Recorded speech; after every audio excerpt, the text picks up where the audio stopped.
Bom, então vamos continuar aqui com as duas últimas estruturas, né? Então aqui no caso o rutilo e a perovskita. Né?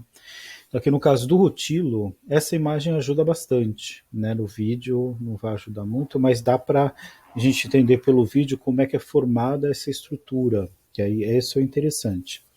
Mas aqui dá para a gente já perceber, né, que o titânio, né, que é o cátion, titânio 4+, né, está ocupando os vértices e o centro. Né? Então ele está ocupando as posições de cúbica de corpo centrado. Okay?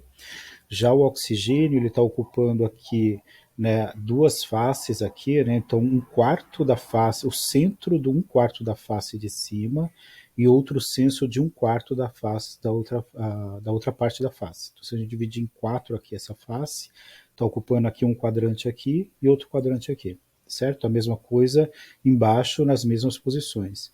E aqui dois átomos dentro da célula aqui em posições opostas aos oxigênios da parte de cima, certo? Então aqui se a gente fosse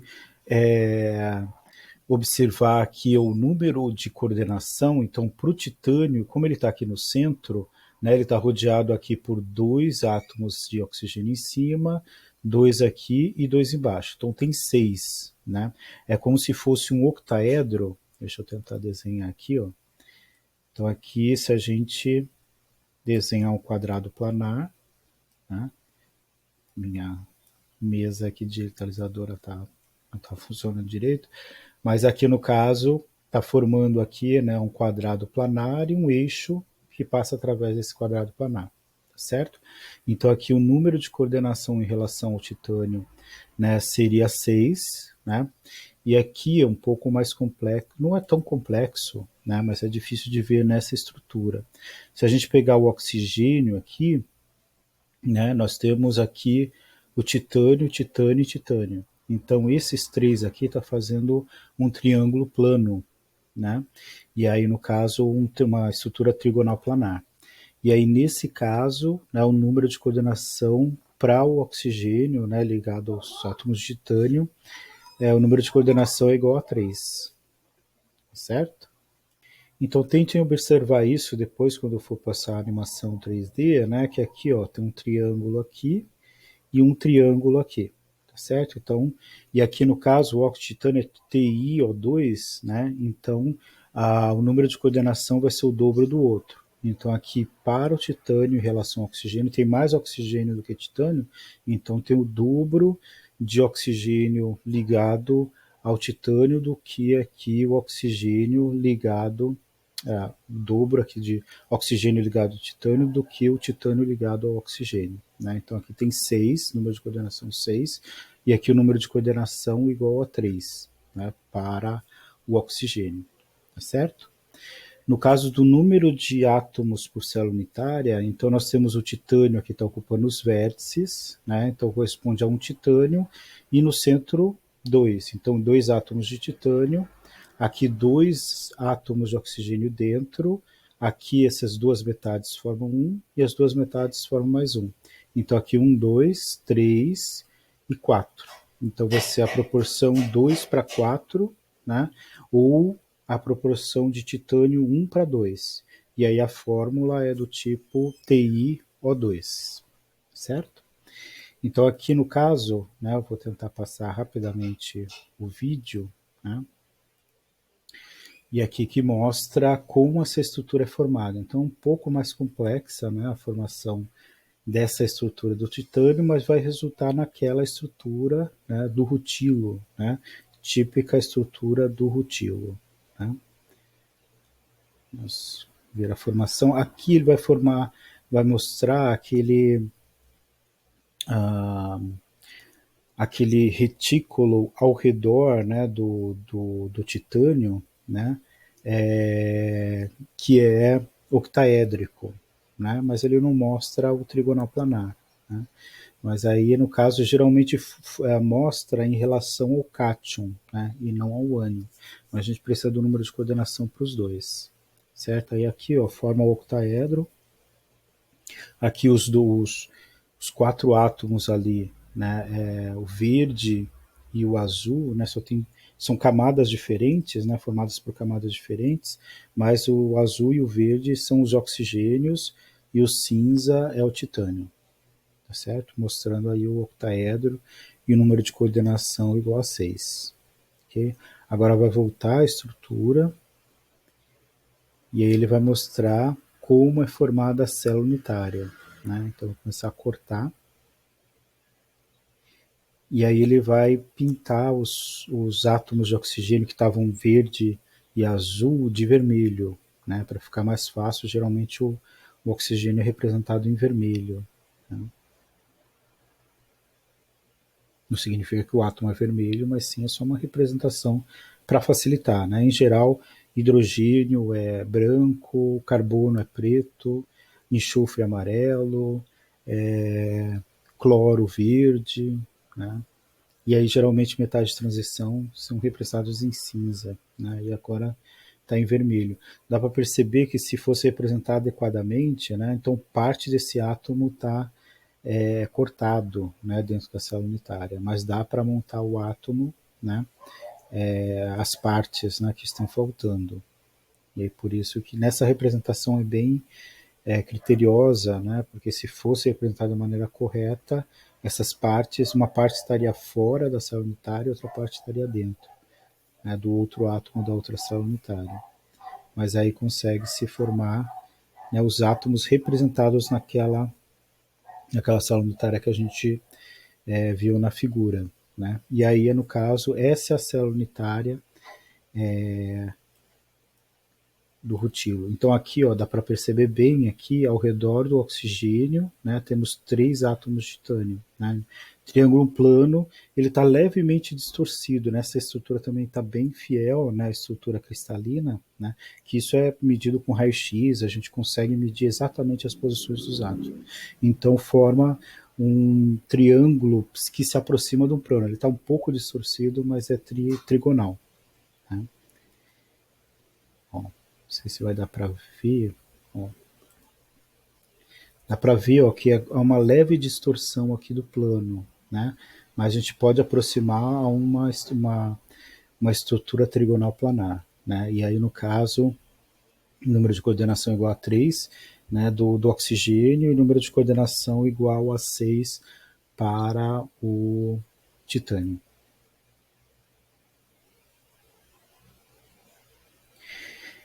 E aí ele vai contar o número de átomos por célula unitária. Né? Então, essa imagem que ficou bem legal de todas as imagens do Pedro Faria, né, ou do doutorando do Pedro Faria, que mostra como que são formados os átomos por célula unitária. Então dá para ver que os vértices formam um e tem um outro átomo lá dentro, né? Então 2 átomos de titânio, né?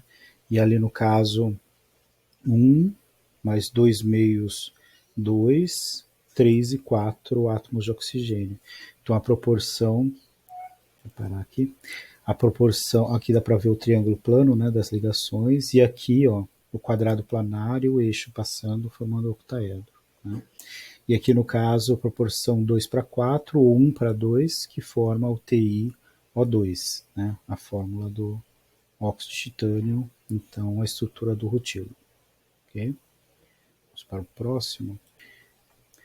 Bom, no caso da animação para perovskita, não tem lá do Pedro Faria, né? Então teremos que fazer aqui por nós mesmos. Né? Então aqui no caso, não tem como aumentar essa letra aqui, né? Mas vamos tentar analisar pela figura. Dá para analisar, parece difícil, mas não é tão difícil assim. Né? Aqui né, tem vários números de coordenação em relação a que cátion e que ânion que a gente está analisando. Tá certo? Então nós temos 2 cátions e um ânion. Então titânio, né, que seria o átomo A, cálcio, que seria o átomo B, que está em laranja, e os átomos de oxigênio estão representados ali em laranja. Laranja não, em verde, tá certo? Então aqui nesse caso, né, nós podemos perceber, né, que o titânio está ocupando o centro da célula unitária, né? Os átomos de cálcio estão ocupando os vértices, né? E os átomos de oxigênio estão ocupando as arestas da célula unitária, ok? Então, aqui nesse caso, por exemplo, se a gente for calcular o número de coordenação do titânio em relação aos átomos de oxigênio. Então, aqui, para cada átomo de titânio, nós temos 4 átomos de oxigênio aqui em cima, 4 nas arestas laterais e 4 embaixo, certo? Então, o número de coordenação do titânio em relação ao oxigênio é igual a 12, certo? Se nós formos observar aqui o cálcio, então tem uma outra representação aqui, né, expandindo, né, as células unitárias. Então nós sabemos aqui, né, que ele está ocupando aqui essa ponta, então tem 3 aqui, né, mais próximos. A gente sabe que na célula de cima tem mais um, na célula ao lado tem outro, e na célula da frente tem outro na metade aqui. Então aqui no caso, o número de coordenação, vou colocar aqui, ó, o número de coordenação do titânio, né, o titânio com relação ao ânion, que é o oxigênio, né? Então, nesse caso, o número de coordenação é igual a 12. No caso do número de coordenação do cálcio, né, vai ser igual a 6. E agora o oxigênio a gente pode analisar de duas maneiras, em relação ao cálcio e em relação ao titânio. Então, o número de coordenação do oxigênio em relação ao titânio, talvez seja mais difícil de observar, é que aqui, se a gente pegar esse oxigênio aqui, né, está em verde, porque está em vermelho, né, mas aqui está em verde, a gente sabe aqui que se ele está na aresta, ele está sendo dividido com 4 outras células unitárias. E no centro de cada célula unitária tem um átomo de titânio, né? Então ele está envolto por 4 átomos de titânio, né? Então o número de coordenação aqui em relação ao titânio é igual a 4, tá certo? E o número de coordenação em relação do oxigênio em relação ao cálcio é igual a que nós temos só esses 2 átomos de cálcio aqui diretamente aqui ligado a esse átomo de oxigênio.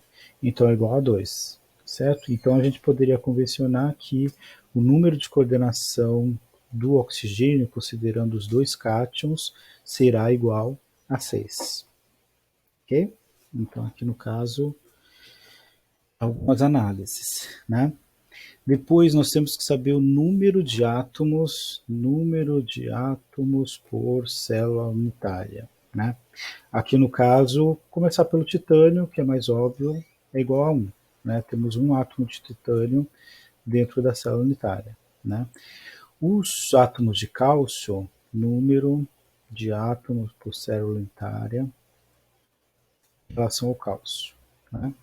Nós temos aqui os átomos de cálcio ocupando os vértices. Então vai ser 8 vezes 1/8, que vai ser igual a 1 também, certo?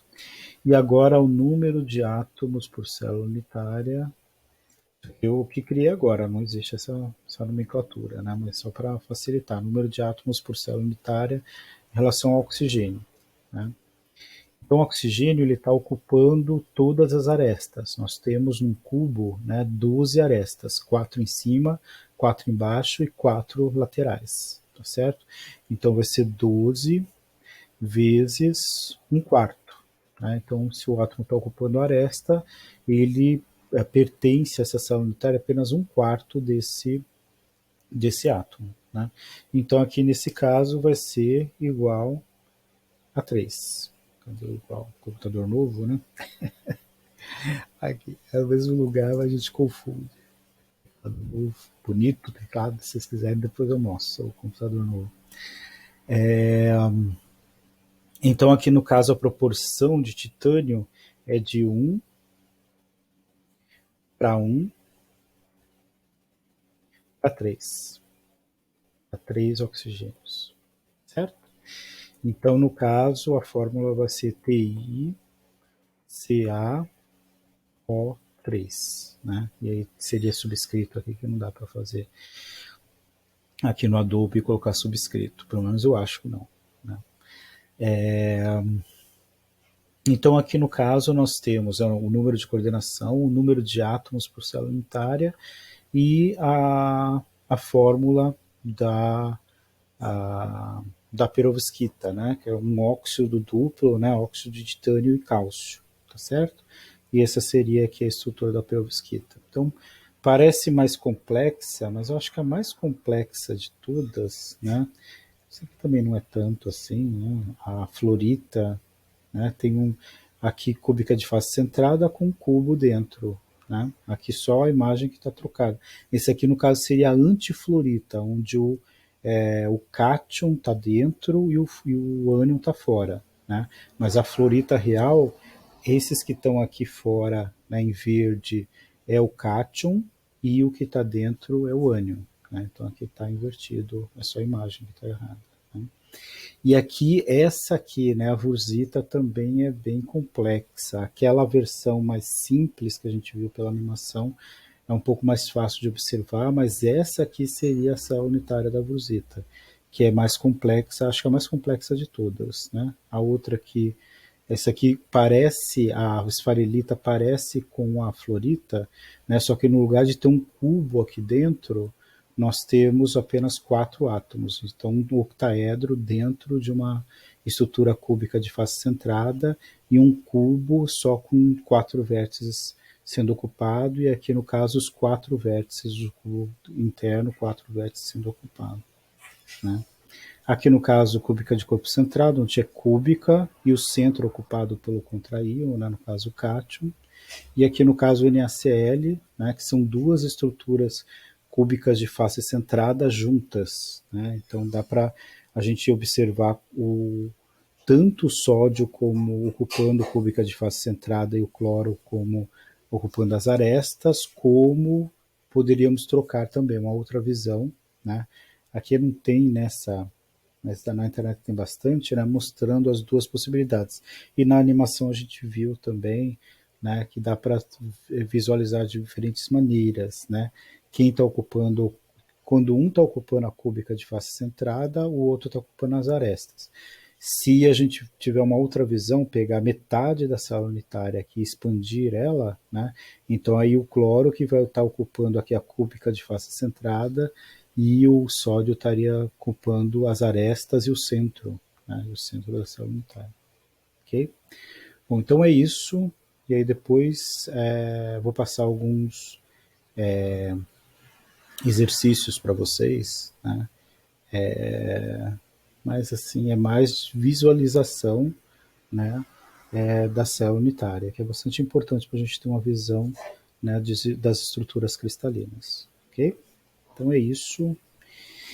E até semana que vem com a energia reticular, que é a nossa última parte da disciplina, né? Então continuamos com ligação iônica, observando a energia reticular, que é a energia de atração entre cátions e ânions. E aí temos duas formas para calcular essa energia, uma teórica e a outra semi-empírica. Então a teórica tem uma equação, né, tem várias equações, mas a gente vai pegar só uma, né, que é mais para os íons, os compostos iônicos mais leves, né, os mais pesados, aí difere bastante o resultado teórico do experimental, né? E aí o semi-experimental, o semi-empírico, nós temos outros dados que a gente pode medir, mas a energia reticular a gente não consegue medir. Conseguimos medir indiretamente. E aí a gente vai ver dessas duas formas de medir a energia reticular. Tá certo? Então até semana que vem, estamos quase no fim. Então, força, energia, que estamos acabando. E semestre que vem teremos Inorgânica 2. Até mais.